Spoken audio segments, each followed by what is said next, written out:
Je suis toujours à la recherche de nouveaux endroits isolés, loin des sentiers battus, là où le silence est total et où l'on peut ressentir la nature brute. Ce jour-là, j'avais décidé de m'aventurer dans une région reculée du Texas, un endroit dont peu de gens entendaient parler, comme un coin perdu, caché dans les méandres du désert. Le trajet jusqu'à cette zone avait déjà été compliqué, mais cela ajoutait un charme presque mystique à l'expédition. Dès que j'ai mis le pied sur ce sol poussiéreux et aride, une étrange sensation a commencé à monter en moi, une impression indescriptible, un malaise sourd que je n'arrivais pas à ignorer. C'était comme si l'air lui-même pesait lourd autour de moi, chargé d'un silence étouffant, si profond qu'il semblait m'engloutir. Je me suis arrêté un instant, scrutant les horizons vides, mais il n'y avait rien. Rien d'autre que ce désert infini, parsemé de rochers et de buissons desséchés, battus par le soleil brûlant. Je me suis convaincu que ce n'était qu'une simple nervosité, que j'étais seul ici, que personne ne m'observait. Pourtant, à chaque pas que je faisais, ce pressentiment grandissait, devenant presque une voix dans ma tête, un avertissement, un murmure qui me disait de rebrousser chemin. Mais j'ai ignoré ce sentiment, avançant malgré cette tension qui s'insinuait dans mes veines, en me disant que j'étais là pour l'aventure, pour ressentir cette adrénaline que procure l'inconnu.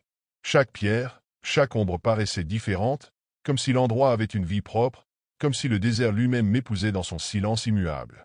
Je continuais à avancer, me forçant à ignorer ce malaise étrange qui me rongeait de l'intérieur.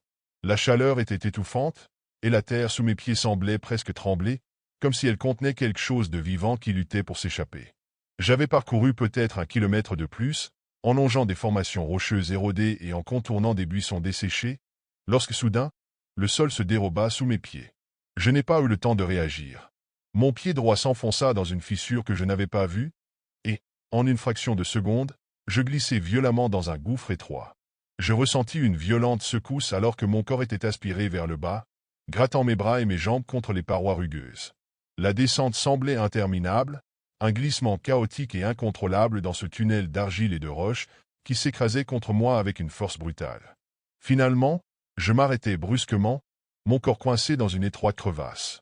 Ma première pensée fut de respirer, d'aspirer une grande bouffée d'air, ou du moins, ce qui restait d'air dans ce trou oppressant.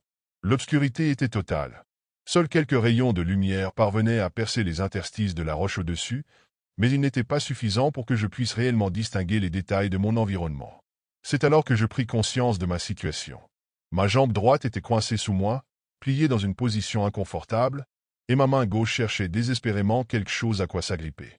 En voulant me redresser, je sentis une pression contre mon dos, ma propre sacoche, coincée entre les murs de la fente. Elle me compressait contre la paroi de la crevasse, rendant chaque mouvement plus difficile. C'était comme si l'endroit entier s'était resserré autour de moi, comme une main géante m'enserrant pour m'empêcher de m'échapper. J'essayais de dégager mon sac, tirant dessus avec toute la force que je pouvais rassembler, mais les sangles semblaient s'accrocher à des roches saillantes, rendant la tâche presque impossible. Mon souffle se faisait court, la panique commençait à s'insinuer dans mes pensées. Mes doigts étaient écorchés, et mes bras me brûlaient à force d'essayer de me tirer vers le haut. Et pourtant, malgré tous mes efforts, j'avais à peine réussi à gagner quelques centimètres. Je restais là, suspendu dans cet enfer d'argile, et une angoisse primitive me submergea. Mon esprit commença à me jouer des tours. Et si je ne parvenais jamais à sortir? Et si je restais coincé ici pour toujours, enfoui dans cette terre poussiéreuse, dans ce silence accablant, sans personne pour entendre mes appels? Je pensais aux histoires de disparition dans les zones désertiques, aux randonneurs perdus dont on ne retrouvait jamais la trace. Je hurlais, espérant contre toute raison que quelqu'un, quelque part, m'entendrait. Mais mon cri fut étouffé par les parois de terre autour de moi. Le silence qui suivit résonna comme un écho, un murmure de désespoir dans ce tombeau étroit. Le temps passait, mais j'avais perdu toute notion de combien d'heures ou peut-être seulement de minutes s'étaient écoulées depuis ma chute. La lumière faiblissait peu à mesure que le jour avançait, et l'obscurité gagnait du terrain dans cette crevasse où j'étais prisonnier. Chaque tentative de me libérer ne faisait qu'augmenter mon épuisement, et pourtant, je n'arrivais pas à abandonner.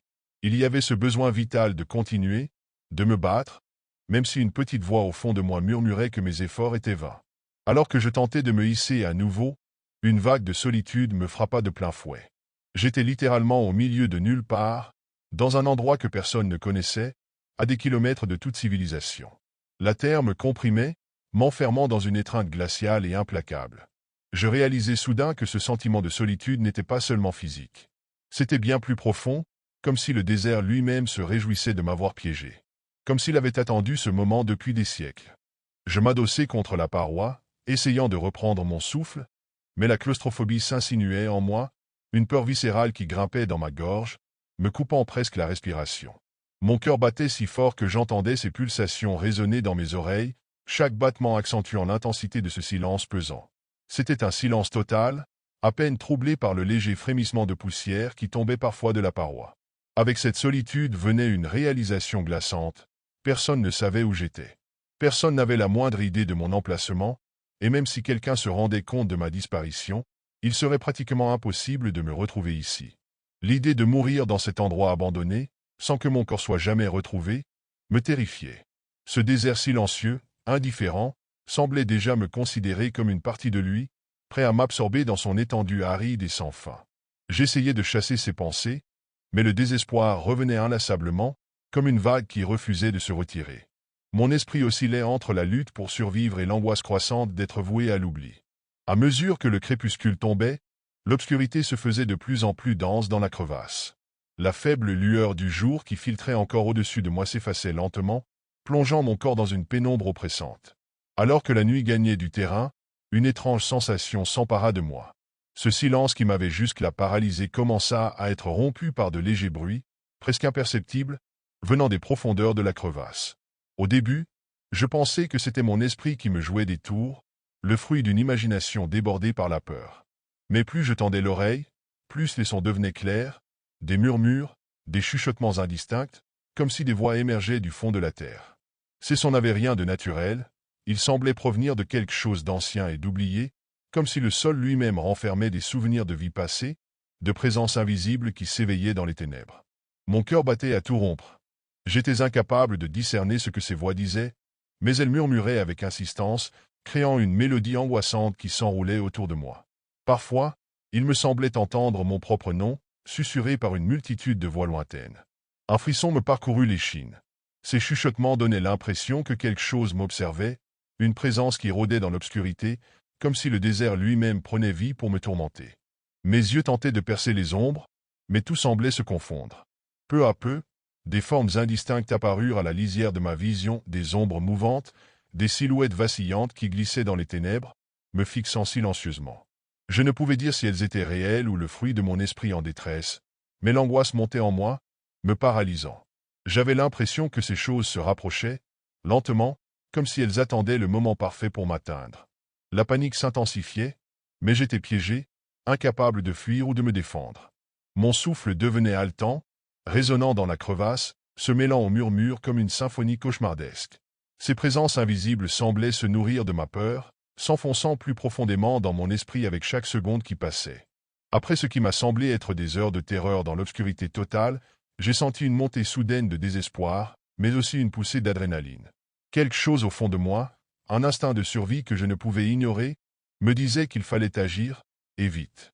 Ces murmures, ces ombres, cette sensation d'être épié, je devais sortir de là, peu importe comment.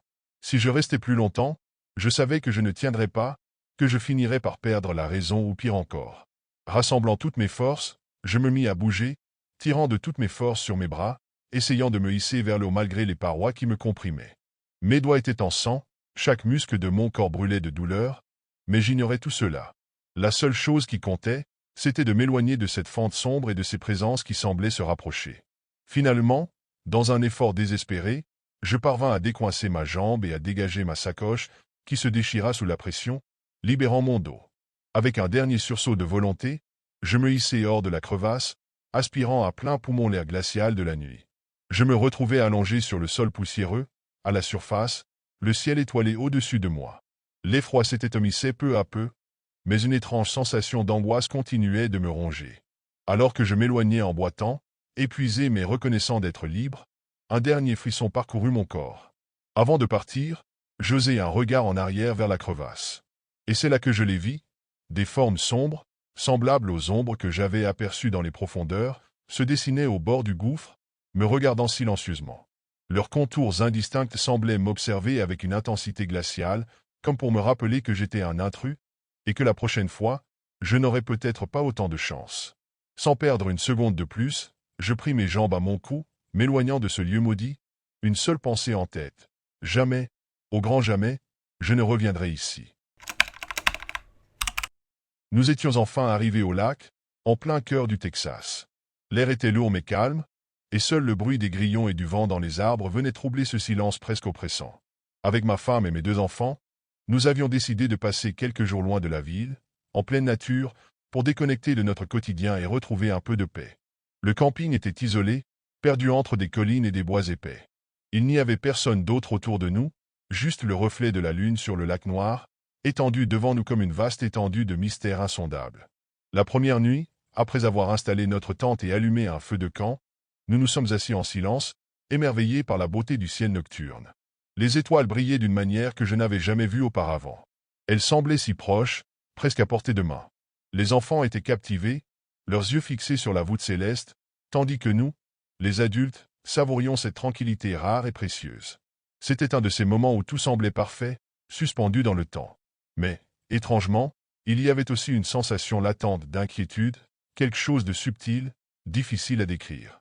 Peut-être était-ce l'immensité du silence, le poids de l'isolement, ou peut-être simplement le fait d'être entouré par tant de noirceur et de mystère. Je ne pouvais m'empêcher de ressentir une légère tension, un instinct enfoui qui me murmurait qu'il fallait rester sur mes gardes, comme si cette sérénité dissimulait quelque chose de sombre, quelque chose d'invisible, tapi dans l'ombre. La première nuit s'était passée sans encombre, malgré cette étrange sensation que j'avais ressentie. Mais la deuxième soirée, alors que nous étions tous installés autour du feu, quelque chose de très étrange se produisit. J'étais en train de raconter une histoire de mon enfance aux enfants, un souvenir amusant destiné à les faire rire, quand soudain ma femme interrompit mon récit d'une voix basse, presque tremblante. « Regarde là-bas, dans le ciel. » Je levai les yeux, pensant qu'elle avait vu une étoile filante ou peut-être un satellite. Mais ce que je vis me laissa sans voix. Flottant au-dessus des arbres, à une distance difficile à estimer, il y avait des lumières. Elles étaient rouges et jaunes, des sphères brillantes et silencieuses qui semblaient se déplacer lentement dans le ciel nocturne. Elles ne faisaient aucun bruit, aucun son de moteur ou de vent, comme si elles glissaient en silence au-dessus de notre campement. Nous restâmes tous figés, hypnotisés par ces étranges orbes lumineux. Leurs mouvements étaient fluides, presque chorégraphiés, se rapprochant parfois, puis s'éloignant, comme si elles exécutaient une danse silencieuse. Les enfants chuchotaient, visiblement impressionnés et un peu effrayés. Je pouvais sentir que ma femme aussi était tendue. Je pris sa main sans un mot, comme pour nous rassurer l'un l'autre. J'essayais de trouver une explication rationnelle. Peut-être s'agissait-il de drones, ou d'un spectacle de lumières organisé par un groupe de campeurs dans une zone voisine. Mais il n'y avait pas d'autres campements dans les environs. Nous étions seuls, isolés. Cette pensée fit naître en moi une boule d'anxiété, mais je tentais de la repousser, me persuadant que ce devait être une illusion d'optique, un phénomène naturel quelconque. Mais ces pensées rassurantes se dissipaient rapidement chaque fois que je regardais de nouveau ces lumières. Elles restèrent là, dans le ciel, pendant plusieurs minutes, se déplaçant de manière imprévisible, comme si elles étaient conscientes de notre présence. Puis, aussi soudainement qu'elles étaient apparues, elles s'éloignèrent lentement, jusqu'à disparaître complètement derrière les collines. Nous restâmes un moment dans un silence stupéfait, chacun essayant de comprendre ce que nous venions de voir. Les enfants posaient des questions, mais moi-même, je n'avais aucune réponse à leur donner. Cette nuit-là, je ne parvins pas à trouver le sommeil. Allongé dans la tente, j'écoutais chaque bruit, chaque craquement de branches dans les bois autour de nous. Mon esprit continuait de revenir à ces lumières, à leurs mouvements étranges, à ce silence oppressant qu'elles avaient laissé derrière elles. Une question ne cessait de me hanter. Pourquoi ces lumières étaient-elles là, dans ce lieu reculé? Les jours suivants, le phénomène se répéta plusieurs fois, et à chaque nouvelle apparition des lumières, l'angoisse grandissait dans mon esprit. La première nuit, je pouvais encore me convaincre qu'il s'agissait d'un simple hasard, ou peut-être d'un phénomène naturel inexplicable. Mais dès le lendemain, les lumières revinrent. À chaque occasion, elles semblaient plus proches, plus définies, et leurs mouvements devenaient de plus en plus précis, presque comme si elles cherchaient à communiquer ou à nous observer. La seconde nuit, après le dîner, alors que la chaleur du feu de camp s'éteignait lentement et que l'obscurité se faisait plus dense, ma femme pointa de nouveau du doigt le ciel. Là, elles étaient, ces mêmes orbes lumineuses. Mais cette fois, elles étaient plus proches encore, bien plus proches. Je pouvais voir leurs contours plus clairement, leurs lueurs rouges et jaunes se reflétant sur le lac, faisant scintiller l'eau d'une lumière surnaturelle. Elles flottaient lentement, presque majestueusement, et leurs mouvements étaient tellement coordonnés qu'on aurait dit qu'elles dansaient ensemble dans une sorte de rythme invisible. Nous étions tous stupéfaits, une terreur sourde envahissant chaque fibre de mon être. Les enfants étaient restés immobiles, les yeux grands ouverts, incapables de détacher leur regard du ciel. Ma femme, les mains serrées autour des siennes, murmurait des mots que je n'arrivais pas à comprendre, comme si elle priait silencieusement pour que tout ceci cesse. Je me levai brusquement, presque instinctivement, et me dirigeai vers l'eau. Mes pas dans l'herbe étaient étouffés, mais mon cœur battait si fort que je pensais que tout le camp pourrait l'entendre. Plus je m'approchais du rivage, plus les lumières semblaient se concentrer sur moi, comme si elles me suivaient, anticipant mes mouvements. Je n'osais plus regarder autour de moi. L'idée qu'elles puissent être là, juste au-dessus de moi, me faisait frissonner. Les orbes restèrent suspendus là, immobiles, comme si elles nous observaient. Une pression étrange pesait sur ma poitrine, une sensation d'étouffement, comme si l'air devenait plus lourd autour de nous. Puis, d'un seul coup, elles commencèrent à se déplacer lentement, mais cette fois, elles se rapprochèrent davantage, comme si elles cherchaient à nous entourer. À cet instant précis, je sentis une peur viscérale m'envahir. Ce n'étaient pas des lumières ordinaires, ni des phénomènes naturels, mais quelque chose d'inexplicable, d'inquiétant. C'était comme si nous étions pris au piège dans un jeu auquel nous n'avions pas consenti. Quand elles disparurent finalement, emportées par l'horizon, le silence qui suivit était presque plus oppressant que la présence des lumières elles-mêmes. Je sentais le regard de ma famille sur moi, mais je n'arrivais pas à leur dire ce que j'avais vu, ce que je ressentais. Ma tête tournait, mon esprit cherchait des réponses, mais il n'y en avait pas. Ces orbes ne pouvaient pas être expliqués, et à chaque nouvelle apparition, elles semblaient vouloir nous faire comprendre quelque chose, sans jamais nous révéler leur véritable nature. La troisième nuit, je savais que quelque chose de bien plus sombre se cachait derrière ces lumières. Nous avions tous commencé à ressentir une angoisse croissante, un malaise qui grandissait à chaque nouvelle apparition des orbes. Il était devenu presque impossible de profiter de la tranquillité du lac ou de la beauté des paysages. Le silence de la nuit n'était plus un refuge, mais un prélude à l'inconnu. Le ciel semblait être devenu un champ de bataille, où ces lumières flottaient comme des spectres insaisissables. Nous avons décidé de quitter le campement plus tôt que prévu. Le stress et la peur étaient trop intenses, et l'idée d'être encerclé par ces orbes, sans aucune explication rationnelle, était devenue insupportable. Le matin suivant, après avoir rangé nos affaires dans une hâte silencieuse, nous avons pris la route du retour. J'ai jeté un dernier regard en arrière, vers le lac, mais il n'y avait rien de plus, rien que l'eau calme, comme si rien de tout cela n'était réellement arrivé. Pourtant, cette sensation étrange de surveillance persistait, accrochée à moi comme une ombre invisible. Le trajet de retour a été marqué par une lourde réflexion, mais aussi par un silence que nous partagions tous. Aucune de nous n'avait envie d'en parler, chacun d'entre nous gardait cette expérience dans un coin de son esprit, à la fois trop absurde et trop terrifiante pour être vraiment comprise. Mais alors que nous nous apprêtions à entrer dans la ville, un détail nous frappa tous. Les radios locales commençaient à diffuser des informations sur des phénomènes similaires. Des témoins dans les environs du lac, mais aussi dans d'autres régions du Texas, avaient rapporté avoir vu les mêmes orbes dans le ciel au cours des dernières semaines. Des lumières inexplicables, dansantes et silencieuses, souvent aperçues la nuit, mais sans aucune explication. Une vieille femme, qui vivait non loin du lac, avait raconté à la station de radio qu'elle les avait vues elle-même, plusieurs fois, mais qu'elle n'osait jamais en parler, de peur de passer pour folle. D'autres témoins avaient aussi affirmé avoir vu des lumières flottantes au-dessus de l'eau, se déplaçant sans bruit, comme si elles cherchaient quelque chose, ou quelqu'un. Cette information m'a glacé le sang. Comment est-ce possible que tant de personnes aient vécu la même chose au même moment? Cela me hantait. D'un coup, tout semblait s'éclairer, mais dans un sens bien plus sombre et inquiétant. Ces lumières n'étaient pas le fruit de notre imagination. Elles étaient réelles, et plus nous cherchions à les comprendre, plus elles devenaient envahissantes. Si des témoins dans toute la région avaient vécu les mêmes phénomènes que nous, cela ne pouvait pas être une coïncidence. Cela signifiait qu'il y avait quelque chose dans cette région, un mystère ancien ou une force que nous ne comprenions pas encore. À partir de ce moment-là, je n'ai plus jamais pu regarder un ciel nocturne sans me demander ce qui pourrait se cacher là-haut, dans l'obscurité. Et si ces orbes étaient une sorte de signal, un avertissement? Mais avertissement de quoi? Et pourquoi nous? Il n'y avait plus de réponse, seulement des questions. Et ces questions, elles n'ont jamais cessé de me hanter. Au fur et à mesure que les jours passaient, nous n'arrivions pas à nous débarrasser de cette impression étrange, cette sensation de malaise qui s'était installée dans nos vies. Nous étions de retour chez nous, mais notre esprit restait prisonnier de ce que nous avions vécu.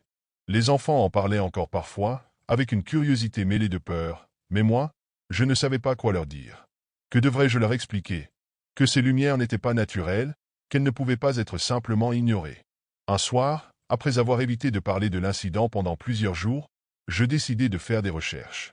Je commençais à me demander si nous étions les seuls à avoir vécu cela. Je me rendis sur Internet et, contre toute attente, je trouvai des témoignages surprenants. Des histoires de personnes ayant vu les mêmes orbes, dans la même région du Texas, et parfois même dans des zones voisines. Ces témoignages étaient tous similaires, des lumières flottantes, rouges et jaunes, se déplaçant lentement et silencieusement dans le ciel, souvent près de l'eau. Personne n'avait d'explication. Certains parlaient de phénomènes aériens militaires, d'autres de mystères extraterrestres, mais rien n'expliquait vraiment ce que nous avions vu. Une histoire m'a particulièrement marqué. Une famille, installée non loin de notre campement, avait vécu la même expérience. Ils avaient vu ces lumières plusieurs nuits de suite, et avaient même filmé l'un des phénomènes, un enregistrement que j'ai regardé plusieurs fois. Le vidéo montrait les mêmes sphères lumineuses, se déplaçant de manière fluide et presque hypnotique dans l'obscurité. La sensation d'être observé, de ne pas être seul dans l'immensité de la nuit, était présente à chaque seconde de la vidéo. Une autre personne, un vieil homme, avait même mentionné dans son récit que ces lumières lui rappelaient des histoires anciennes de la région, des légendes qui parlaient de créatures des airs, des esprits errants qui apparaissent sous forme de lumière avant d'emmener leurs victimes. Ces découvertes me laissèrent avec encore plus de questions et un sentiment d'impuissance grandissant. Pourquoi n'avions-nous jamais entendu parler de ces phénomènes auparavant? Pourquoi étions-nous attirés par ce lac précisément? Était-ce une coïncidence ou une intention qui nous échappait? L'idée que d'autres personnes avaient vécu la même chose que nous apportait une certaine forme de réconfort, mais elle renforçait également le mystère. Le fait que personne n'ait trouvé de réponse à ce phénomène laissait une lourde atmosphère d'incertitude et de peur qui persistait. Depuis ce jour, je ne peux plus voir un ciel nocturne sans y chercher ces mêmes lumières. Je ne peux m'empêcher de penser qu'elles reviendront, à n'importe quel moment, et peut-être même qu'elles reviendront pour nous. Ce que nous avons vu, ce que nous avons ressenti, était réel.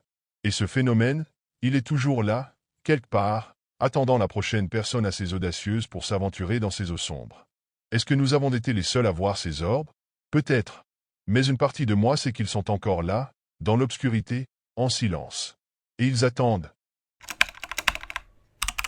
C'était une idée un peu folle, mais on avait tous besoin de changer d'air. Avec quelques amis proches, on avait décidé d'aller camper dans le désert de l'Arizona, un endroit éloigné de tout, parfait pour s'échapper du bruit de la ville. Le ciel était immense et clair, et on pouvait déjà voir les premières étoiles apparaître au-dessus de nous alors qu'on montait nos tentes. L'air était sec, presque immobile, et autour de nous, il n'y avait que le silence et l'immensité du désert. On s'est rassemblés autour d'un feu de camp, nos visages illuminés par les flammes vacillantes, le crépitement du bois apportant une sorte de réconfort. On riait, on racontait des histoires, on profitait simplement du moment. La solitude du désert avait quelque chose de libérateur. Il n'y avait personne aux alentours, pas de réseau, pas de bruit de voiture. Juste nous et cette tranquillité pesante, comme si le monde s'était arrêté. Mais malgré l'ambiance détendue, il y avait une petite voix au fond de moi qui ne cessait de me rappeler à quel point nous étions isolés. Personne ne savait vraiment où on était, et si quelque chose arrivait, je chassais cette pensée de ma tête, me concentrant sur les rires de mes amis et la chaleur du feu. À cet instant, on se sentait invincible, loin de tout, seul maître de ce désert silencieux. Tout se passait bien jusqu'à ce que, un peu après minuit, quelque chose attire notre attention. Alors que les flammes du feu crépitaient encore doucement, un faisceau lumineux apparut au loin, traversant le désert comme un serpent de lumière qui se frayait un chemin dans l'obscurité. Nous nous sommes tous tournés vers cette lueur étrangère, d'abord curieux, puis peu à peu inquiets en réalisant qu'un véhicule semblait avancer droit vers notre campement. En quelques minutes, une voiture s'est arrêtée à une trentaine de mètres de nous, ses phares braqués directement sur nos tentes. La lumière était si intense que nous devions plisser les yeux pour essayer de discerner quelque chose dans la pénombre autour, mais la lueur blanche et agressive des phares nous aveuglait. De là où nous étions, il était impossible de voir à travers les vitres. C'était comme si une ombre épaisse occupait l'intérieur, masquant tout et nous renvoyant notre propre angoisse. Nous nous regardions, échangeant des regards perplexes et silencieux.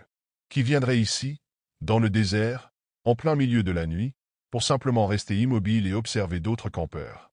Personne ne disait un mot, mais je pouvais sentir la tension qui montait entre nous.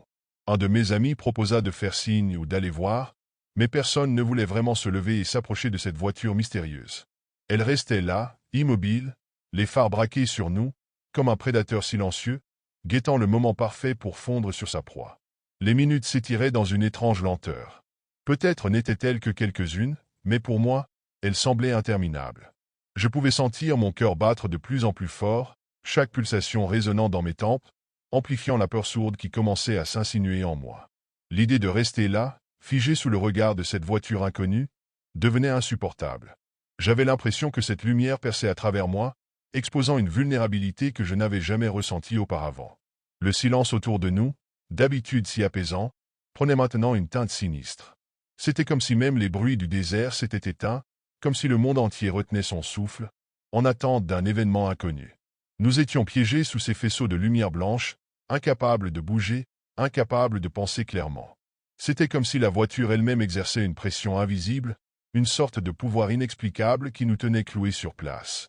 Personne n'osait regarder directement en direction de la voiture, de peur d'y voir quelque chose d'incompréhensible ou d'inquiétant.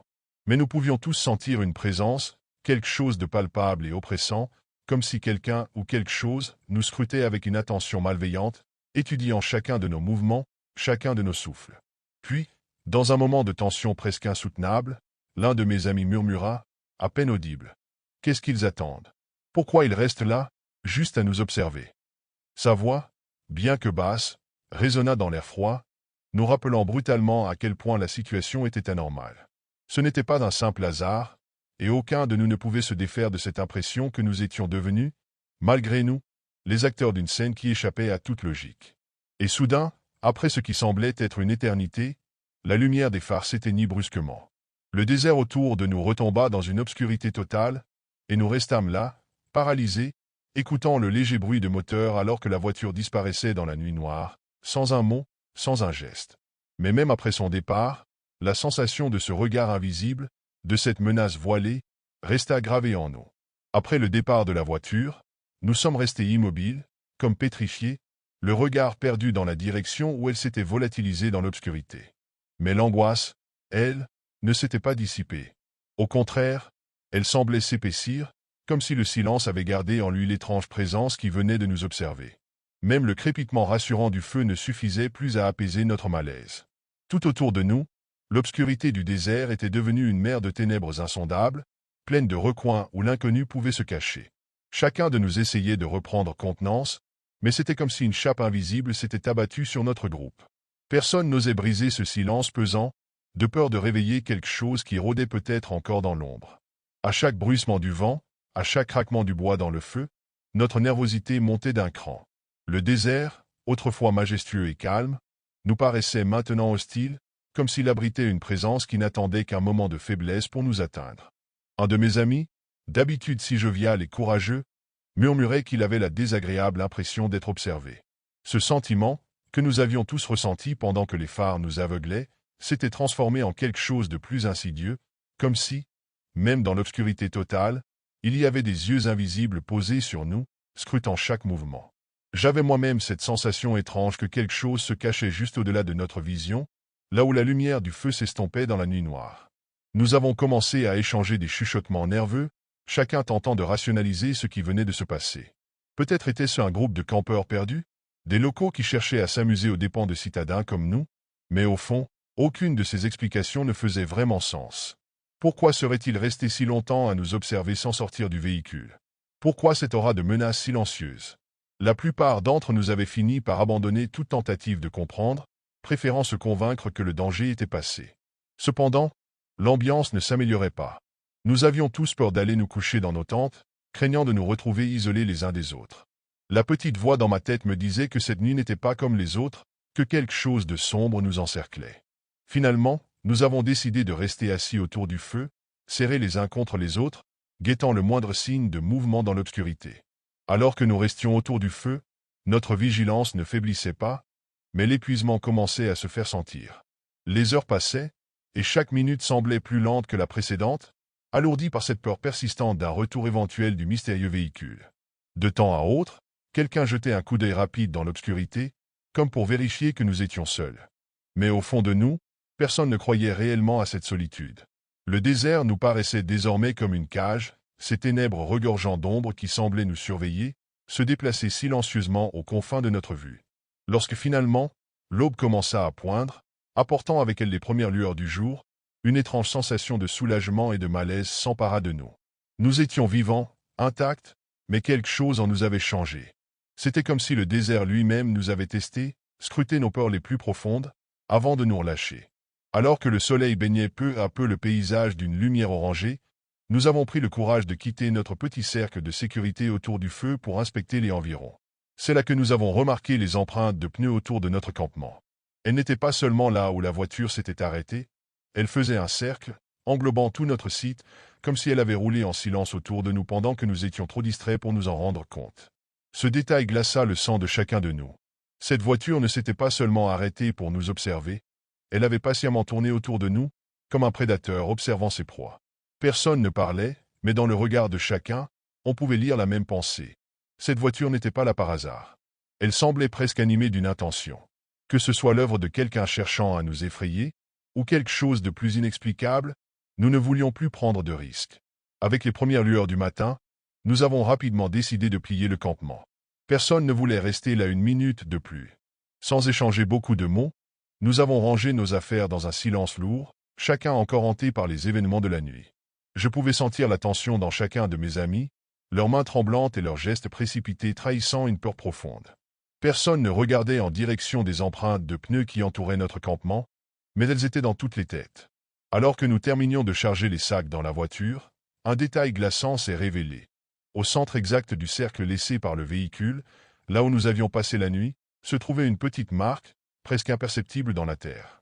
C'était comme une croix faite rapidement, juste au centre de notre campement, à l'endroit où nous avions tous été regroupés autour du feu. Une marque à peine visible, mais terriblement symbolique, comme si elle avait été laissée là pour nous. Un avertissement, un message silencieux de celui qui, ou de ceux qui, nous avaient encerclés. Sur le chemin du retour, personne ne parlait. Chacun semblait perdu dans ses pensées, revivant les instants de cette nuit, l'intensité des phares, la sensation d'être observé, et cette étrange croix laissée dans la terre. Ce n'est qu'après plusieurs kilomètres que l'un de mes amis brisa le silence, chuchotant d'une voix tremblante. Et si on n'était pas seul dans ce désert, cette nuit-là, et si quelqu'un ou quelque chose voulait nous faire comprendre qu'on avait pénétré sur son territoire? Depuis ce jour, aucun de nous n'a plus voulu retourner camper dans cette région. Et chaque fois que je me retrouve dans un endroit isolé, sous le ciel étoilé, je ne peux m'empêcher de repenser à cette nuit. À cette présence invisible qui semblait nous scruter dans l'obscurité, à ces empreintes de pneus qui nous encerclaient, et à cette marque au sol, comme un signe que nous n'oublierons jamais. Cela faisait longtemps que nous avions envie de nous échapper de la ville, de nous retrouver loin de la foule, dans un coin isolé où seul le murmure de la nature pouvait nous accompagner. Maine, avec ses forêts profondes et ses paysages brumeux, semblait parfait pour une aventure tranquille. Nous avions préparé nos sacs, vérifié tout l'équipement de camping, et c'est avec excitation que nous avons pris la route au lever du jour. En arrivant à notre destination, un sentier étroit nous a conduits à travers les arbres imposants, le sol recouvert de mousse verte et des branches craquant sous nos pas. L'air sentait le pin humide et le bois ancien, une odeur que j'associais à l'idée de mystère et d'évasion. Plus nous avancions, plus je sentais cette paix profonde m'envahir. C'était exactement ce dont nous avions besoin, un refuge où le bruit de nos vies semblait s'effacer dans le silence de la forêt. Nous avons marché des heures, admirant les jeux de lumière entre les arbres, le chant des oiseaux lointains, le vent léger qui caressait les feuilles. La solitude du lieu nous enveloppait, nous rendant minuscules face à cette nature grandiose et immuable. Enfin, en fin de journée, nous avons trouvé un petit coin idéal pour installer notre campement, près d'un cours d'eau clair, entouré de sapins majestueux. La nuit est tombée rapidement, plus sombre que je ne l'avais imaginé. La lueur de notre feu de camp projetait des ombres dansantes sur les troncs d'arbres autour de nous, créant des formes étranges et insaisissables. Je n'y prêtais pas attention au début, me concentrant sur la chaleur des flammes et la tranquillité du moment. Mais malgré l'atmosphère apaisante, un léger sentiment d'inconfort s'insinuait en moi, comme si quelque chose, ou quelqu'un, nous observait silencieusement depuis l'obscurité des bois. Ce n'était probablement rien, me disais-je, juste les effets de la solitude en pleine nature. Cependant, une part de moi ne pouvait ignorer cette impression tenace. Au petit matin, un frisson d'air glacial a traversé la toile de notre tente, me tirant d'un sommeil léger.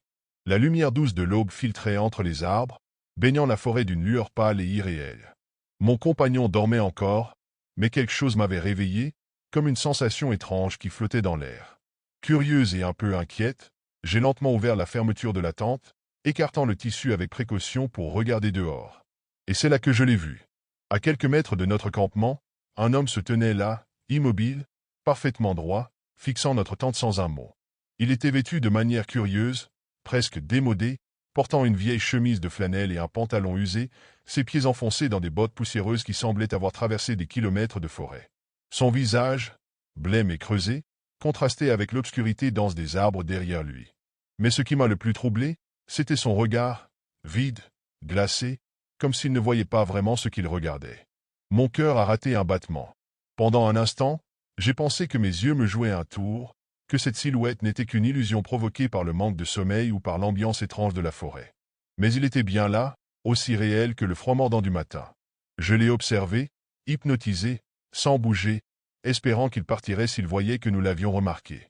À ce moment-là, mon compagnon s'est réveillé, remarquant mon expression figée, il a suivi mon regard. Son visage s'est teinté d'inquiétude lorsqu'il a vu l'homme debout si près de notre campement. Après quelques secondes d'hésitation, il a décidé de briser le silence. « Bonjour, vous avez besoin d'aide ?» Sa voix résonnait étrangement dans l'air calme du matin, comme si elle tentait de traverser un épais brouillard invisible. Mais l'homme n'a montré aucune réaction. Pas un geste, pas un mouvement, rien qui puisse suggérer qu'il nous ait entendus. Il restait là, figé, comme une statue qui nous observait sans vraiment nous voir. Nous attendions, mon compagnon et moi, une réponse, un signe quelconque, mais il ne nous a donné que ce silence pesant, presque surnaturel. Puis, sans avertissement, il a tourné les talons et s'est enfoncé dans la forêt. Il a disparu entre les arbres en quelques instants, ses pas ne produisant aucun bruit, comme s'il glissait dans l'ombre. Nous sommes restés là, abasourdis, le souffle court, tentant de comprendre ce qui venait de se passer. Était-il perdu? Cherchait-il quelque chose? Ou bien quelqu'un? Alors que nous nous remettions de ce moment surréaliste, un étrange malaise s'est installé en moi. Cette forêt, que j'avais trouvée accueillante et rassurante la veille, me semblait maintenant oppressante et chargée d'une présence invisible. Ce regard vide, ces yeux qui semblaient ne rien voir tout en scrutant nos âmes, étaient gravés dans mon esprit. J'avais l'impression qu'il n'avait pas vraiment disparu, qu'il continuait à nous observer de quelque part, caché dans l'ombre des arbres, attendant, quoi, exactement? Nous avons passé la matinée à discuter de ce que nous devrions faire. Partir? Rester? Peut-être n'était-ce qu'un vagabond, quelqu'un qui vivait en marge, errant de forêt en forêt. Pourtant, une partie de moi refusait cette explication. Il y avait quelque chose de plus sinistre dans cette rencontre, quelque chose qui dépassait l'étrange. Comme une alerte silencieuse de la forêt elle-même, une mise en garde qui murmurait dans chaque bruissement de feuilles, dans chaque craquement lointain de branches. Nous avons essayé de mettre cette rencontre derrière nous, mais l'atmosphère autour de notre campement ne semblait plus la même. Ce n'était pas un changement immédiat, mais une lourdeur, presque imperceptible au début, qui s'installait au fil des heures. Le soleil montait lentement dans le ciel, mais une étrange obscurité persistait dans l'air, une obscurité qui ne venait pas de la nuit, mais d'une présence invisible qui semblait nous envelopper. L'après-midi s'est écoulé plus lentement que prévu. Nous avons parlé de tout et de rien, essayant de détourner nos pensées de l'homme de la forêt. Mais chaque bruit, chaque craquement dans les sous-bois, chaque murmure du vent dans les arbres me ramenait à lui, à son regard vide et à sa disparition soudaine. Il était comme une ombre invisible qui se glissait toujours à la périphérie de notre vision. En fin de journée, alors que le soleil commençait à se coucher, nous avons décidé de faire une courte balade autour du camp, histoire de nous dégourdir les jambes. La forêt était calme, trop calme. À chaque pas, je ressentais ce poids croissant sur mes épaules, comme si quelque chose se cachait derrière chaque arbre, attendant que nous baissions notre garde. C'était une sensation indescriptible, mais qui grandissait avec chaque minute passée dans ce lieu. Nous avons marché un peu plus loin, en silence, jusqu'à ce que, soudainement, un bruit attira notre attention. Un bruit faible, mais distinct, comme un léger froissement de branches, comme si quelqu'un marchait lentement derrière nous. Mon compagnon s'est retourné brusquement, mais il n'y avait rien. Seulement les arbres, les ombres, et le vent qui soufflait dans les feuillages. « T'es sûr que tu n'as rien entendu ?» murmura-t-il, son visage pâlissant légèrement. Je voulais lui dire que c'était probablement un animal, un simple écureuil ou un cerf qui s'était aventuré près de nous. Mais au fond de moi, je savais que ce n'était pas le cas. Il y avait une rythmique dans ce bruit, quelque chose de délibéré, comme si quelqu'un nous suivait à distance, choisissant de ne pas se montrer. Nous avons accéléré le pas, mon esprit devenu frénétique à l'idée de voir cette silhouette réapparaître. Chaque ombre semblait prendre forme à nos côtés, chaque mouvement dans les bois était devenu suspect. L'air lui-même semblait plus lourd, presque humide, saturé d'une tension palpable. À mesure que nous nous rapprochions du camp, je n'arrivais plus à chasser cette sensation. L'homme n'était pas simplement un vagabond, un étranger. Il était devenu quelque chose de plus, quelque chose d'intrinsèquement lié à cet endroit, à cette forêt, à cette terre. Nous avons retourné la tente et replié nos affaires dans un silence presque funèbre, chacun de nous perdant ses mots, perdant son courage. Tout ce que nous voulions, c'était quitter cet endroit, mais l'ombre de l'homme, sa présence flottante et silencieuse, semblait déjà avoir pris racine dans notre esprit. Était-il vraiment parti? Ou était-il encore là, quelque part, à nous observer? Alors que nous préparions notre départ, une étrange détermination s'était installée en nous. Nous avions hâte de partir, mais une partie de moi se demandait si nous n'étions pas en train de fuir quelque chose. Fuir cette rencontre avec l'homme étrange, oui, mais aussi fuir ce qui semblait être un malaise plus grand, plus ancien, qui nous rattrapait à chaque pas. Le sentier, normalement si accueillant, semblait plus sombre, plus oppressant à mesure que nous marchions, comme si les arbres eux-mêmes se rapprochaient pour nous enfermer. Nous avons décidé de suivre le même chemin que le matin, espérant qu'il nous ramènerait rapidement à la voiture, loin de ce qui nous semblait être un endroit maudit. Mais chaque tour de sentier semblait nous rapprocher de quelque chose de plus inquiétant, une pression invisible qui augmentait à mesure que nous avancions. Nous n'avions pas échangé un mot depuis un moment, chacun perdu dans ses pensées, tentant d'échapper à cette sensation de malaise grandissant. C'est alors qu'une autre chose étrange s'est produite. En levant les yeux, j'ai remarqué que la forêt, bien que magnifique, semblait étrangement silencieuse. Le vent s'était arrêté, les oiseaux avaient cessé de chanter, et même les bruits de la faune qui auraient dû être omniprésents en ce moment-là semblaient absents. Il n'y avait que ce silence, un silence lourd, comme si la nature elle-même retenait son souffle. Nous avons continué à marcher, plus vite maintenant, sans vraiment nous parler, jusqu'à ce que nous arrivions à une petite clairière. Un endroit ouvert, normalement, un peu de lumière passait à travers le feuillage, et cela aurait dû être un soulagement. Mais en entrant dans cet espace dégagé, j'ai senti un changement immédiat. Ce n'était pas seulement l'absence de bruit, c'était l'air qui semblait se densifier, comme une présence invisible qui s'était manifestée dans cet espace. C'est alors que j'ai vu quelque chose dans la distance, au-delà des arbres. L'homme. Il était là, encore une fois.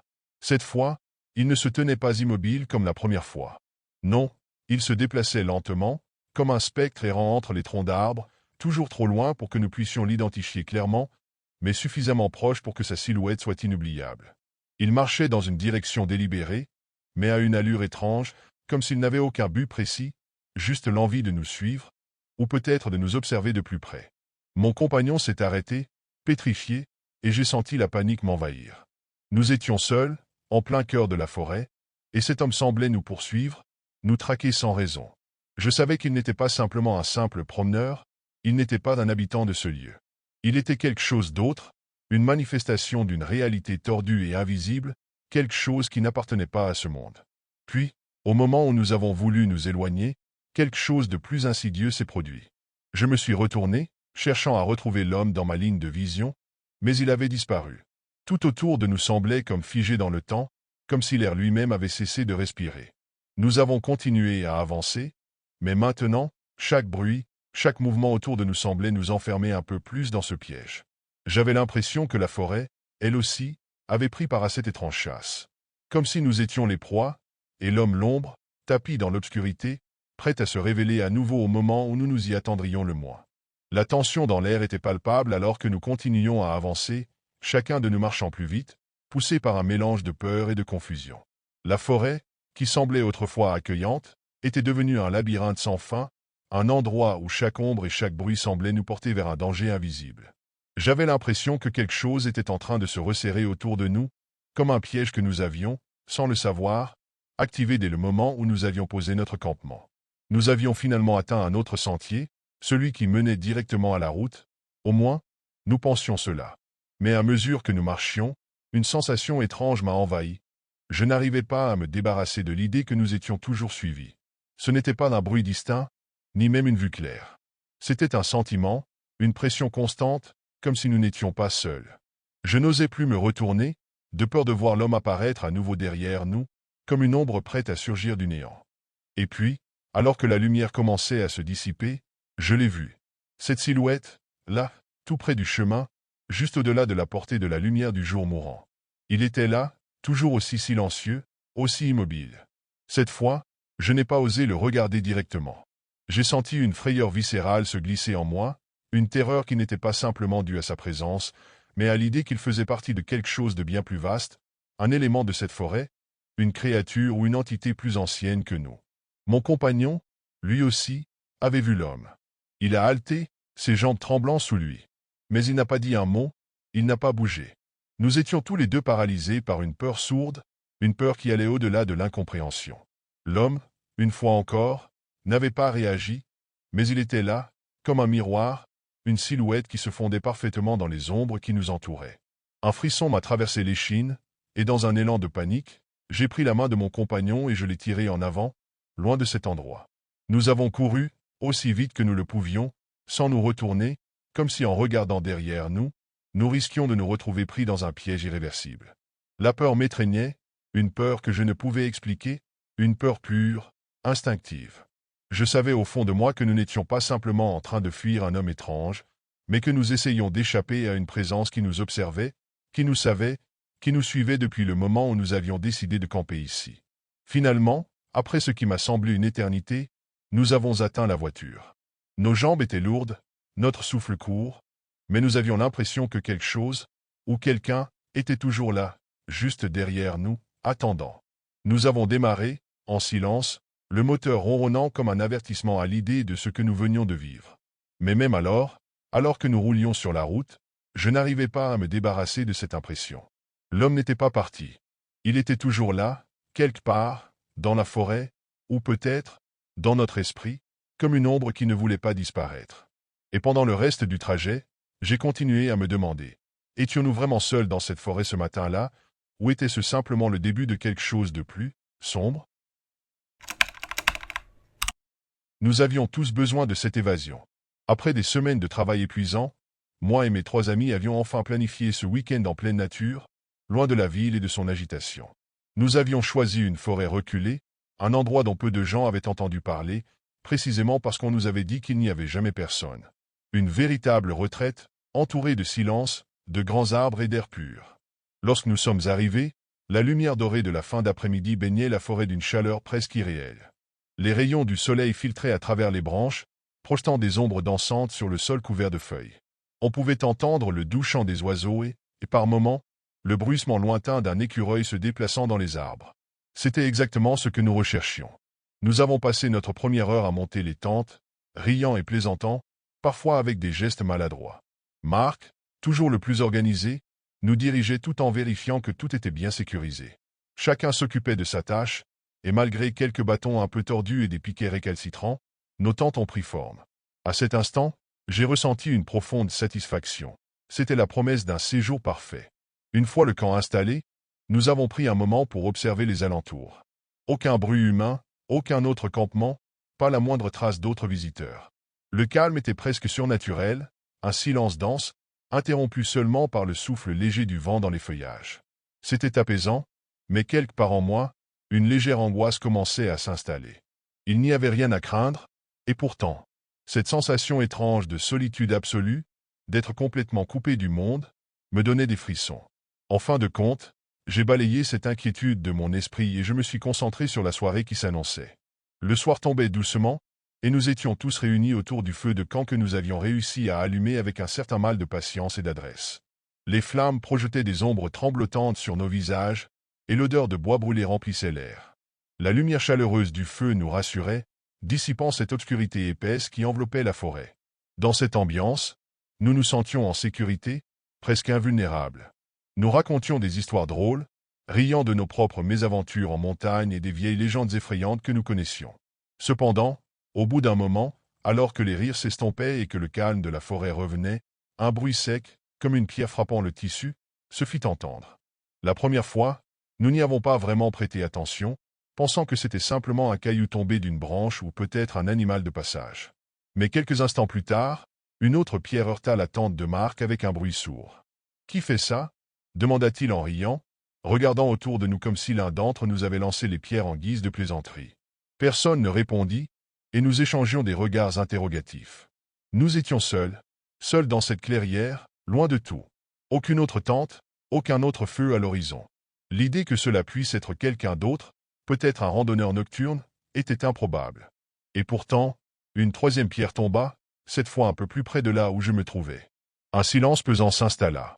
Je me levai, essayant de voir dans l'obscurité au-delà du cercle de lumière que projetait le feu de camp. Mais la forêt était si dense que même à quelques mètres, tout devenait noir et indistinct. Les flammes de notre feu créaient un contraste saisissant. À l'intérieur de notre cercle de lumière, nous étions visibles et vulnérables, tandis que la forêt, elle, semblait s'étendre dans une obscurité infinie, prête à nous engloutir à tout moment. C'est sûrement le vent, tenta de plaisanter Hugo, même si sa voix trahissait un léger tremblement. Je tentais de me rassurer en me disant qu'il devait avoir raison, mais mon esprit refusait d'ignorer l'évidence. Le vent ne lance pas de pierre, et encore moins d'une manière aussi précise. Plus je réfléchissais, plus une angoisse sourde montait en moi. Mes sens semblaient soudainement plus aiguisés, comme si j'attendais que quelque chose surgisse de l'obscurité.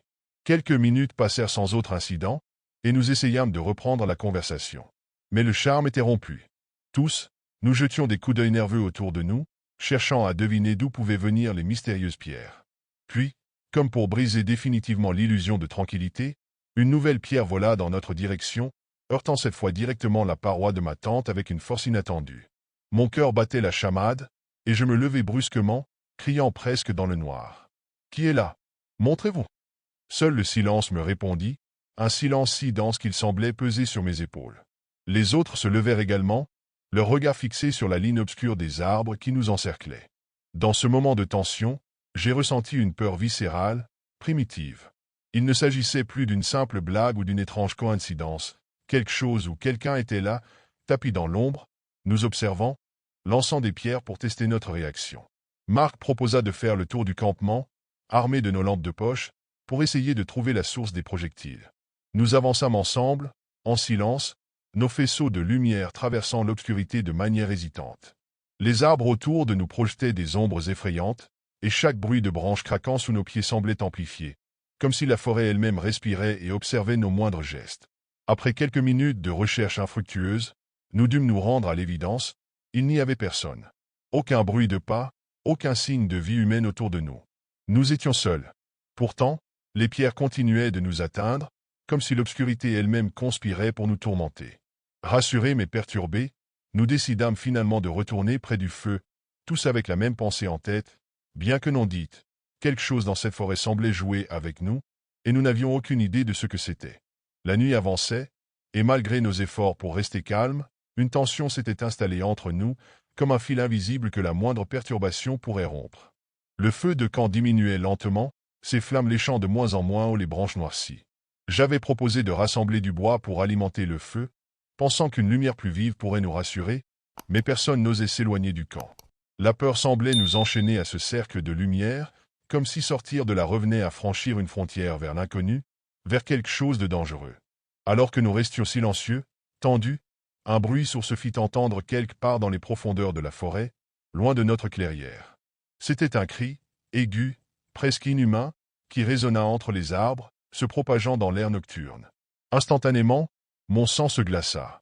Ce n'était pas un animal, ni un bruit que l'on entend habituellement en forêt. C'était un son qui contenait une douleur, une détresse, une terreur. Nous nous regardâmes, les visages livides, cherchant des réponses dans les yeux des autres, mais personne ne disait un mot. Le cri s'évanouit, remplacé par un silence encore plus angoissant. Chaque seconde de ce silence pesait sur nous, comme si la forêt retenait son souffle, tout comme nous. Mon cœur battait à tout rompre, et mes mains tremblaient sans que je puisse les contrôler. Dans ma tête, je tentais de trouver une explication rationnelle, quelque chose qui pourrait expliquer ce que nous venions d'entendre. Mais tout échappait à la logique. Marc, d'une voix basse, brisée par l'angoisse, murmura « Il faut qu'on parte d'ici. Maintenant ». Hugo et moi acquiesçâmes immédiatement, sentant que rester dans cette forêt devenait de plus en plus insupportable. Nous nous précipitâmes vers nos tentes, rassemblant à la hâte nos affaires, jetant dans nos sacs tout ce que nous pouvions emporter sans perdre de temps. Nos gestes étaient précipités, maladroits, et chaque bruit que nous faisions semblait attirer encore plus l'attention de cette présence invisible, cette chose qui semblait nous observer sans jamais se montrer. Alors que je m'efforçais de fermer mon sac avec des mains tremblantes, une nouvelle pierre vint heurter mon épaule, avec une précision qui me laissa sans voix. Cette fois, ce n'était plus une simple provocation. C'était une menace. Mes amis avaient vu aussi, et leur silence disait tout. Cette chose, quoi que ce soit, ne voulait pas que nous partions en paix. Dans une panique presque incontrôlable, nous finîmes de rassembler nos affaires, sans un mot, nous élançâmes dans la nuit, tentant de retrouver le sentier qui menait à la route. Nos lampes de poche perçaient faiblement l'obscurité oppressante, et chaque pas semblait nous enfoncer un peu plus dans une atmosphère lourde, suffocante. La forêt, autrefois silencieuse, semblait maintenant vibrer de son presque imperceptible, comme des murmures ou des pas étouffés derrière nous. Nous avions l'impression d'être suivis, surveillés à chaque mouvement. Nos pas résonnaient dans la forêt sombre, accompagnés par le craquement des feuilles mortes sous nos chaussures. Mon cœur battait à un rythme effréné, et chaque ombre paraissait se transformer en une silhouette menaçante prête à surgir des ténèbres. La peur dévorait mes pensées, et, malgré nos tentatives pour rester silencieux, notre respiration rapide trahissait notre panique. Alors que nous progressions dans ce labyrinthe oppressant de troncs et de branches, un sentiment étrange s'empara de moi. Peu importe la direction que nous prenions, nous n'avancions pas. La forêt semblait nous enfermer, comme si elle se tordait et se refermait sur nous, ne nous offrant aucune issue. C'est à ce moment-là que nous entendîmes les pas derrière nous. Lents, mesurés et terriblement proches. Ils se fondaient dans les bruits de la forêt, mais quelque chose, une intuition primitive, me disait que ce n'était pas un animal.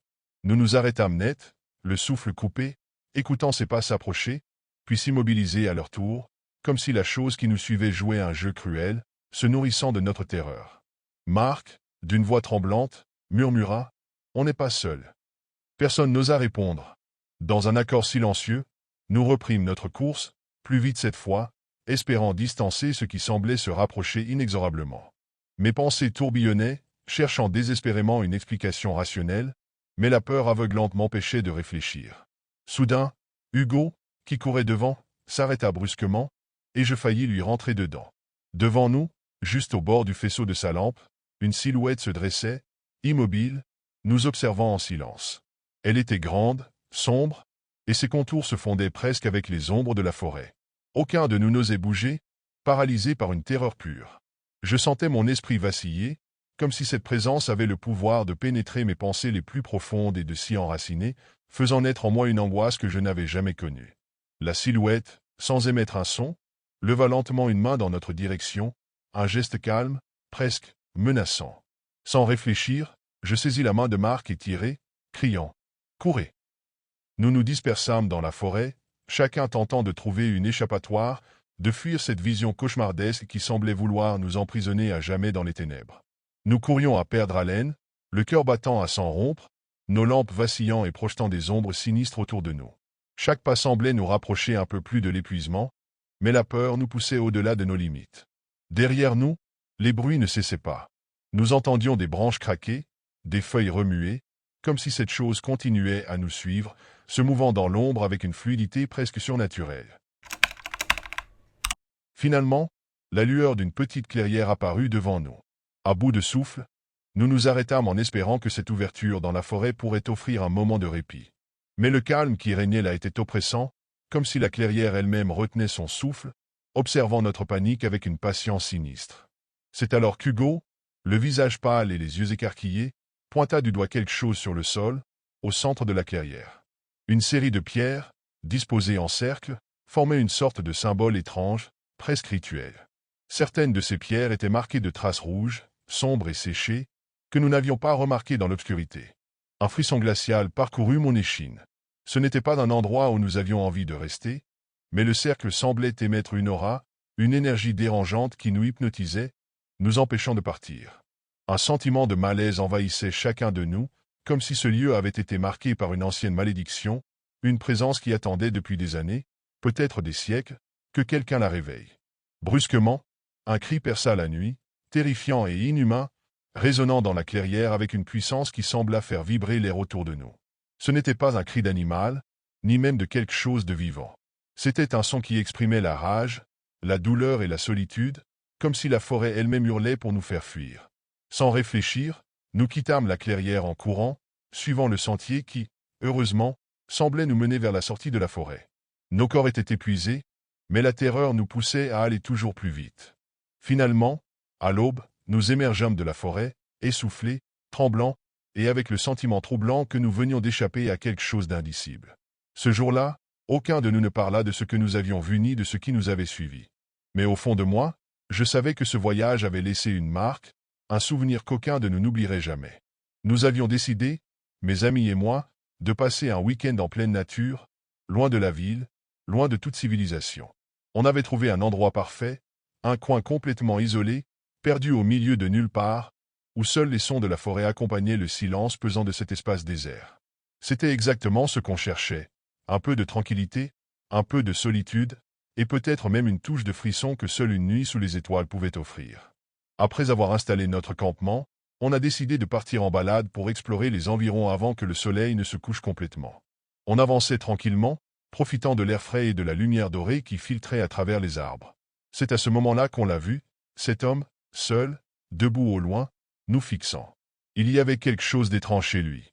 Il ne faisait rien de particulier, juste planté là, les mains dans les poches, ses yeux rivés sur nous. Mais son regard, il avait quelque chose de troublant, comme s'il nous jaugeait, comme si nos présences intrusaient sur son territoire. Il bougeait par à-coups, regardant à gauche, puis à droite, ses yeux revenant toujours vers nous, inlassablement. Je pouvais sentir une gêne s'installer dans le groupe, mais personne n'osait en parler à haute voix. On a fait semblant de ne pas le remarquer, continuant notre marche comme si de rien n'était. Après tout, on était là pour se détendre, et ce n'était pas un inconnu qui allait nous gâcher la soirée. Pourtant, l'image de cet homme, immobile et agité à la fois, est restée gravée dans mon esprit alors qu'on retournait au camp. Cette vision étrange m'a suivi tout au long du chemin, et je savais que je n'étais pas le seul à y penser.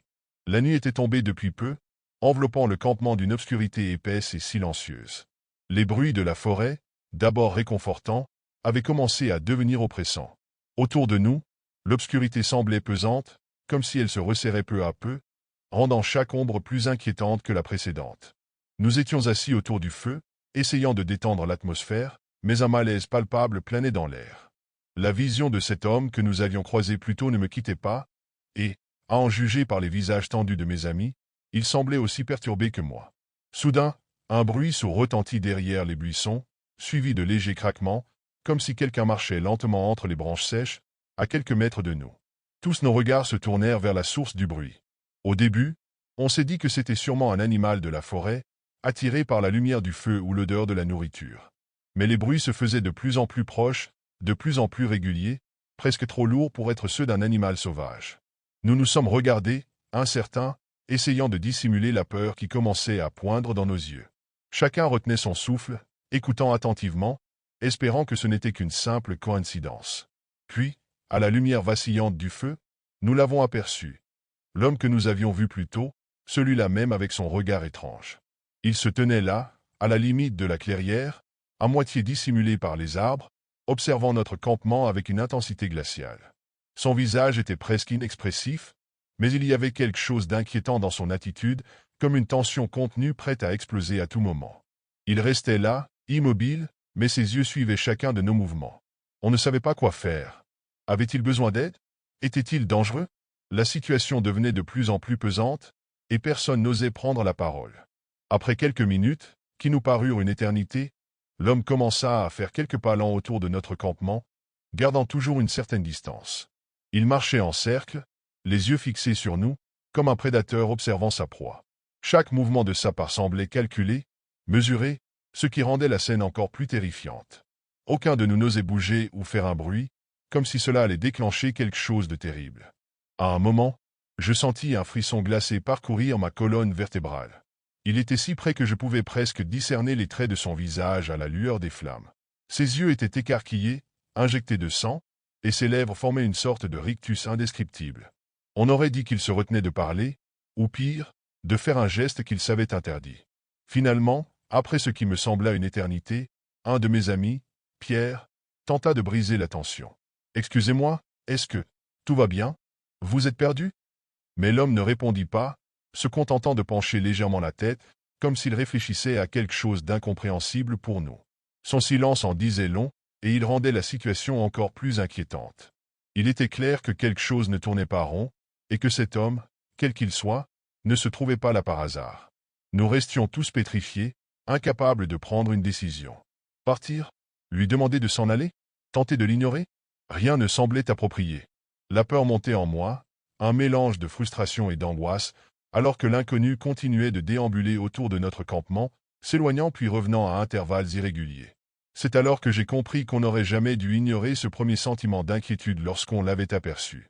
Cet homme n'était pas là par hasard, et il ne semblait pas vouloir nous laisser en paix. Le malaise était devenu insupportable. Nous étions tous sur le qui-vive, scrutant chaque ombre, chaque mouvement autour du campement. L'homme continuait de tourner autour de nous, se rapprochant parfois, puis s'éloignant à nouveau, comme une créature insaisissable.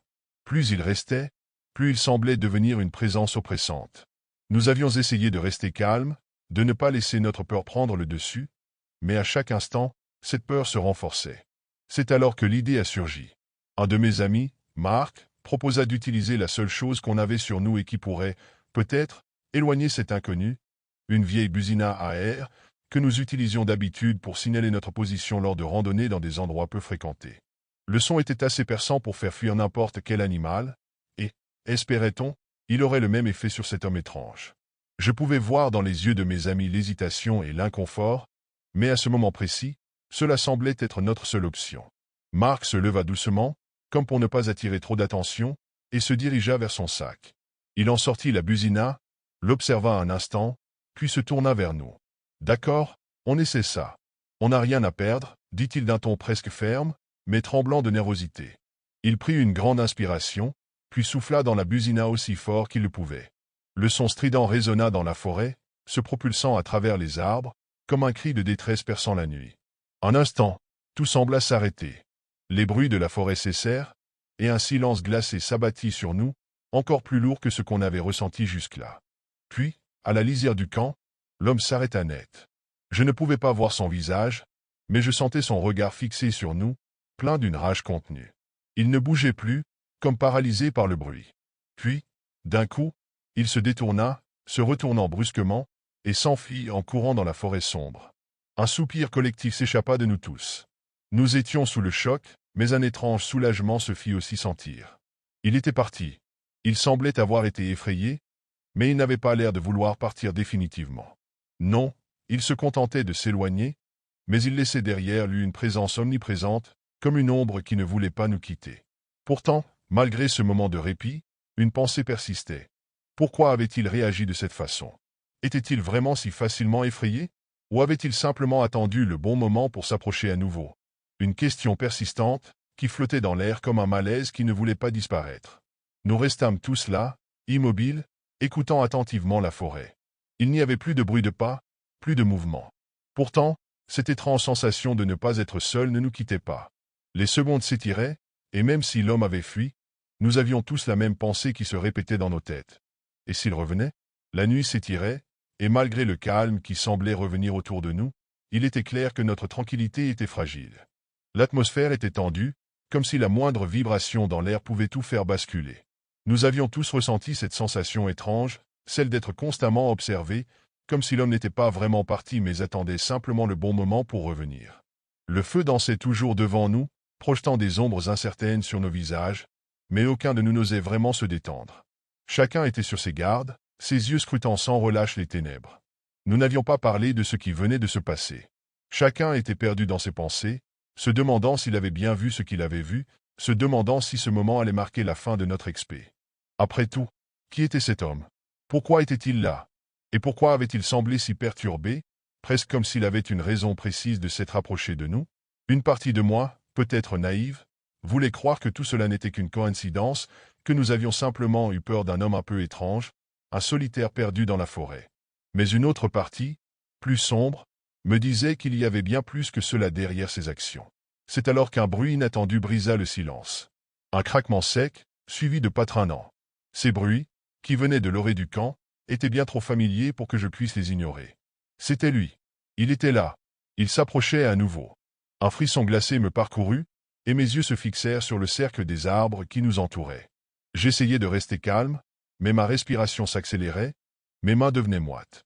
Je n'osais même pas regarder mes amis, de peur de voir la même terreur dans leurs yeux. Tout à coup, un cri perça l'air, un cri rauque, désespéré. Il venait de loin, mais il nous glaça le sang. Ce n'était pas l'homme, mais quelqu'un d'autre, quelque part dans la forêt. Ce cri, il semblait sortir du plus profond de l'âme, comme un appel désespéré, une souffrance pure et indescriptible. Nous nous figeâmes tous, écoutant ce cri se perdre dans la nuit, sans savoir quoi en penser. Était-ce un autre randonneur? Un animal en danger? Ou quelque chose de bien plus sinistre? J'entendis Marc, qui se leva brusquement, son visage pâle sous la lumière vacillante du feu. « Ça ne va pas, il faut partir. » Ce cri, ce n'est pas normal. Il semblait aussi perturbé que moi, mais c'était trop tard pour partir à ce moment. L'homme était trop proche, trop près du camp pour que nous puissions encore fuir sans risquer de le croiser. Tout était devenu trop réel, trop menaçant. Le vent se leva, soufflant avec une intensité inhabituelle, faisant frémir les feuilles des arbres et ajoutant une touche de terreur à cette nuit déjà étrange. C'était comme si la forêt elle-même devenait hostile. Nous nous rassemblâmes autour du feu, les yeux fixés sur la silhouette indistincte qui se dessinait au loin. L'homme n'était plus un simple inconnu. Il était devenu une présence inquiétante, un intrus menaçant qui n'avait rien de rassurant. Alors que nous nous préparions à affronter ce qui allait suivre, une autre pensée nous traversa l'esprit. Et si ce cri n'était qu'une ruse, un moyen pour l'homme de nous distraire et de nous faire tomber dans son piège, la situation était devenue insoutenable. Nous étions tous sur le point de craquer, pris dans un tourbillon de terreur et de confusion. Nous n'avions plus de réponse à nos questions, seulement des craintes qui se multipliaient à chaque instant. Le cri que nous avions entendu résonnait encore dans nos têtes, un écho macabre qui refusait de se dissiper. Qui était cet homme? Pourquoi avait-il réagi ainsi, comme s'il avait des raisons cachées de nous observer, de rôder autour de notre camp? Et pourquoi ce cri étrange et déchirant? Tout cela était beaucoup trop de coïncidence pour qu'il n'y ait pas quelque chose de plus sinistre derrière. Nous nous étions rassemblés autour du feu, tentant de nous donner du courage, mais à chaque bruit, chaque mouvement, nous sursautions. Les ombres dansaient autour de nous, amplifiant nos peurs, et l'obscurité semblait se refermer sur nous, plus dense que jamais. Personne ne parlait. Personne ne bougeait. L'homme, celui qui avait erré autour du camp, était toujours là, quelque part, tapi dans la forêt, attendant peut-être que l'on fasse une erreur. Mais il y avait aussi ce sentiment de malaise, comme si ce n'était pas lui qui représentait la véritable menace. C'est alors qu'un des autres, Pierre, prit la parole d'une voix faible, mais pleine de détermination. « On doit partir. Peu importe ce qui se passe, on ne peut pas rester ici à attendre qu'il nous attaque. On doit fuir. » Il avait raison. Nous savions tous qu'il fallait partir, mais l'idée de quitter notre campement, de s'enfoncer dans cette forêt dense et noire, nous terrifiait. Nous n'étions plus en sécurité nulle part, et fuir pourrait nous mener droit dans un piège encore plus mortel. Soudain, une lumière faiblissante apparut entre les arbres. Un faisceau lumineux, se déplaçant lentement, comme si quelqu'un ou quelque chose s'approchait à pas feutrés. Nous nous figeâmes tous, l'angoisse montant d'un cran. « C'est lui !» chuchota Marc, son visage marqué par la peur. La lumière s'intensifia et nous distinguâmes finalement la silhouette de l'homme, se déplaçant lentement vers nous. Il n'avait pas l'air pressé, mais ses yeux brillaient dans l'obscurité, fixant le groupe avec une intensité glaciale. Il s'arrêta à une dizaine de mètres de notre feu, et pendant un instant, nous n'osions pas bouger, trop terrifiés pour réagir. Puis, dans un mouvement brusque, l'homme fit un pas en avant, et nous entendîmes un bruit métallique, une sorte de cloche ou de chaîne s'entrechoquant dans le silence. C'était la dernière chose que nous voulions entendre, et la panique s'empara de nous instantanément. Nos cœurs battaient à tout rompre, et nos cerveaux se battaient entre fuir ou affronter cet homme. Mais avant que nous puissions réagir, un autre bruit se fit entendre, cette fois-ci derrière nous. Un craquement, suivi d'une sorte de râle faible et inhumain. Ce n'était pas un cri de douleur, mais quelque chose de plus effrayant, comme un gémissement de créature, une chose qui n'aurait pas dû exister dans cette forêt. Tout s'éclaira alors d'un coup, comme si l'homme n'était qu'un appât, une diversion.